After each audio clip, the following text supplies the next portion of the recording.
What's up, everyone? My name is Ethan. Welcome to Splash City. If you're new, don't forget to subscribe, and let's get into it. So today, I wanted to talk about the OKC Thunder, who are in the middle of as intense of a rebuild as we've seen in the NBA, really ever. They, as we know, have a ton of draft picks from now for the next 10 years, a bazillion draft picks, and, this year is no exception. They have number 6 overall, a couple of others in the first round. So this team is really, really intensely tanking. They were this past year, and we'll see what they end up doing this season, but I would assume it's going to be another tank from them. So really, this is about figuring out who are keepers on this roster, who are potential targets, in free agency and the draft, and where they're going to go from here. So let's talk about it. So I feel like I need to talk about this right away before we even look at the cap sheet. They have, I think, 18 first-round picks and 18 second-round picks over the next 7 or 8 years, something like that. I don't know the exact statistic, but it's a lot, right?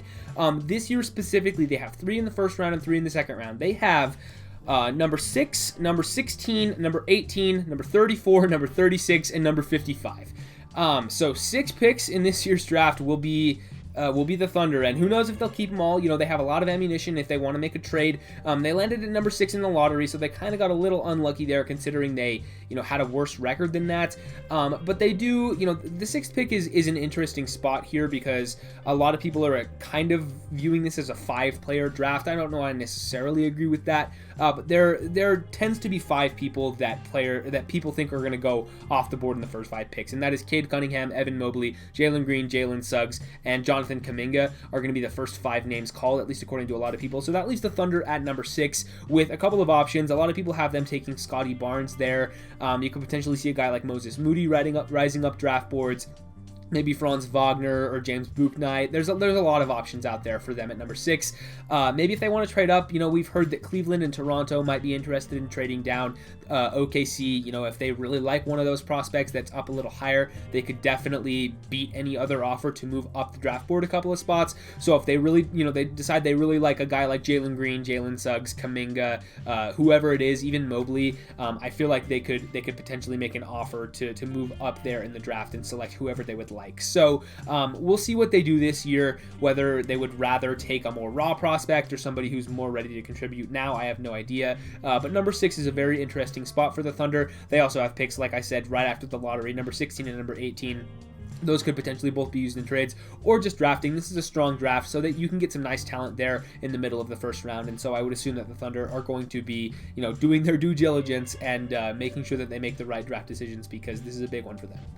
Okay, so let's jump over to the cap sheet. The one you see on screen is slightly wrong. I'm pulling these off Basketball Reference, and this is not updated with the Horford trade, even though it has Horford as expiring after this year, which is not true. He has 2 more years. But either way, he's not on the team anymore. They have Kemba Walker instead, who is at about, I believe, $37 million for this season and a player option for next year.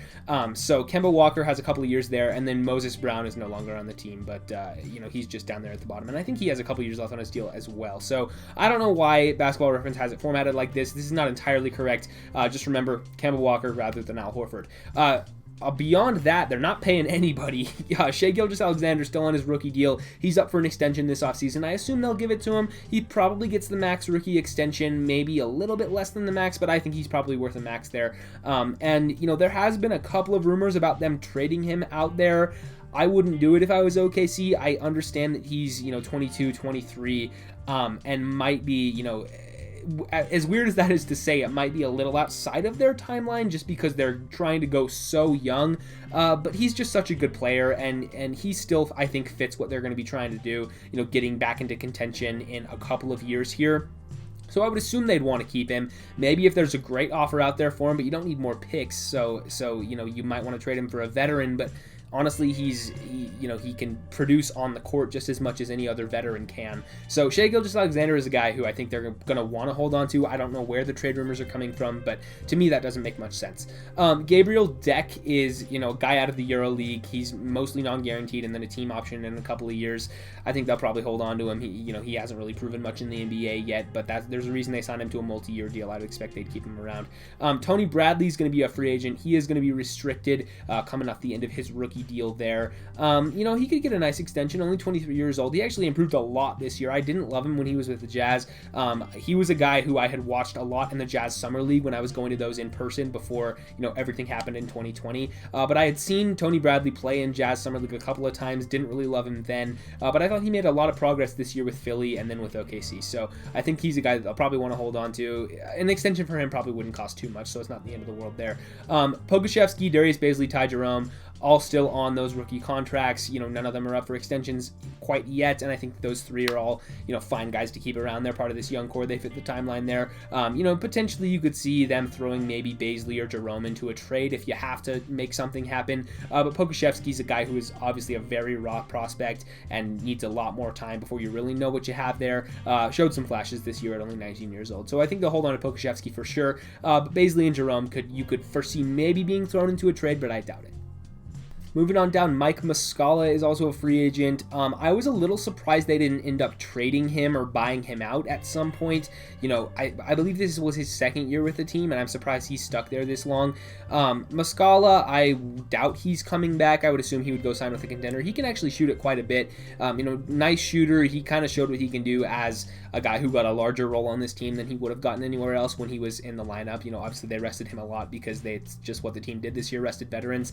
But Muscala can actually play. I can see him, signing on with a contender, maybe on a little bit more than the minimum. I could see him getting like a mid-level exception type deal, maybe the minimum somewhere. But unless OKC really loved his veteran presence there, and unless he was like a really nice mentor for some of the young guys, and that's a possibility. Maybe they want to bring him back, and maybe he enjoys doing that. But the likely scenario is that he ends up probably on a contender somewhere. And I think that's better for both sides. Teo Maledon, Kenrich Williams, both those guys who are kind of part of this young core. I guess Kenrich Williams is only 26, but he actually was pretty good for them this year. Kenny Hustle, the nickname Kenny Hustle is kind of funny for him. But it's apt for that guy. He gets out there and he makes these winning plays, and he's playing hard every night. So, he's non-guaranteed for the next couple of seasons. I assume he'll stick around on this team. Teo Maledon, similar deal. He's only 20 years old and was, I believe, first round pick, maybe early second this last year, but he's got a lot of potential left. Sviatoslav Mihailuk is going to be a restricted free agent this offseason. He was brought in that Hamidou Diallo swap there.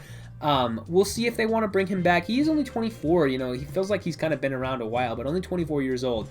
And he's bounced around to a couple of teams, but is, shooting specialist, can play a little bit, do a couple of other things for you. I think he's going to stick around in the league. I don't know if it'll be with the Thunder. That trade to me was a little weird because they were swapping Diallo with Mihailuk. And it's like, both of them are going to be restricted free agents this summer. Which one are you rather going to pay? Mihailuk is probably going to be cheaper than Diallo. So, it just depends on what you really want to do. So I don't know if they're planning on bringing him back or not. But regardless, it doesn't really matter that much. So who cares?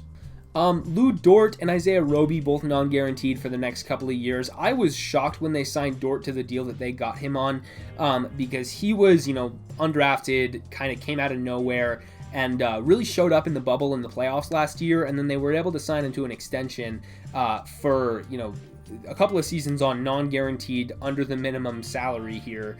And that's just, ridiculous for a guy who's 22 years old, already this good. He's great defensively. The shot's coming along. He's really improving as an offensive player at only 22 years old. So Dort is a guy who, first of all, I was surprised that he wasn't drafted. Second of all, I'm surprised that the Thunder got him on the contract that they got him on. So I'm assuming he's going to be a keeper. He's going to stick around because it looks like he's a key part of this team. And we'll see what the number looks like on an extension for him in a couple of years. But I think it's going to be a lot more than the minimum, I'll tell you that. Isaiah Roby, kind of at the bottom of the rotation. He's only 23. He's got maybe a little bit of potential there, non-guaranteed though. So he's in this similar boat with a guy like Teo Maledon, Darius Bazley, Ty Jerome, that are like, maybe could be throw-ins to a trade if the Thunder make one, but if not, they'll probably just stick around and, until either the contract is up or something better comes along for OKC. So Roby, he's got a couple of years left to prove himself, not a ton of pressure on him, so, I would assume he sticks around on this team. Moses Brown, like I said, not on the team anymore. This is kind of a weird way to format it, but whatever. Josh Hall, Jalen Horde, two-way guys, 20 and 22 years old, doesn't really matter that much, but maybe they have some potential, and I'm sure OKC will, look at all their options there when it comes to those guys at the bottom of the roster and their two-way contracts. And yeah, I mean, that's basically it for them. I think next year for the Thunder is going to be a lot more of the same that we saw this past season. There's really not any veterans on this team. I guess the other thing to talk about is Kemba Walker, now that he's here. I don't know what they're going to do with Kemba. There's a chance that they can trade him again before the start of the season, and he might not ever play a game for the Thunder. A lot of people are writing Kemba Walker off completely. And I understand the temptation to do that because he's had a couple of knee injuries and hasn't looked great over the past, year or so. But his first season in Boston, he was an all-star starter. And, obviously he was great with the Hornets. And I'm just having a tough time believing that Kemba Walker is completely done. I know that, his tenure with the Celtics wasn't great. And they traded him for a bag of chips. But it's hard for me to believe that Kemba Walker cannot contribute on a good basketball team. And if he does start the season on the Thunder, he's going to average like 26 points a game this year, 9, 10 assists, something like that.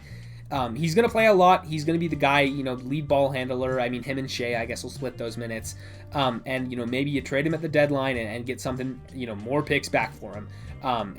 Or you just wait till next season when that contract is expiring, a little bit easier to move, and trade him then. So, to me, that Horford for Kemba trade, I understand why Boston did it, and they had to, but I really do believe that Kemba Walker can still give you something, and if the Thunder keep him, then he's going to show that on this team, and if they do trade him, then you're probably getting something nice back. So Kemba Walker's the only really guy who, you would consider on the trade block for them to start the season. Everybody else is just like, if something better comes along, then maybe they're offered in a trade, but other than that, it's just kind of wait and see.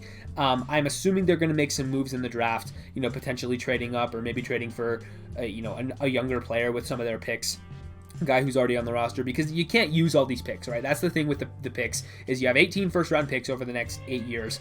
That's more spots than you have on your NBA roster, and you're assuming that some of the players that are already on the team are going to stay there. So you're going to have to trade some of them. You can't use them all, and it's up to Sam Presti to decide what he's going to do. So big offseason for the Thunder. They're just going to continue to rebuild. Like I said, I expect next year is going to be a lot, similar to this past season, where it's just going to be a lot of tanking, and then maybe after next year, they'll start to try to put together a really competitive team. So we'll see, but it's just going to be about trading the draft picks and making the right decisions. But yeah, that's all I got on the OKC Thunder. Like I said at the top of the video, if you're new, don't forget to subscribe, leave a like, ring the bell if you want to, leave a comment letting me know what you guys think about this team. Who are they going to draft at number 6? Are they going to try to trade up? Is Kemba Walker going to get moved before the start of next year? Would love to hear your thoughts down in the comments below. But with all that said, I'll see you guys in the next one.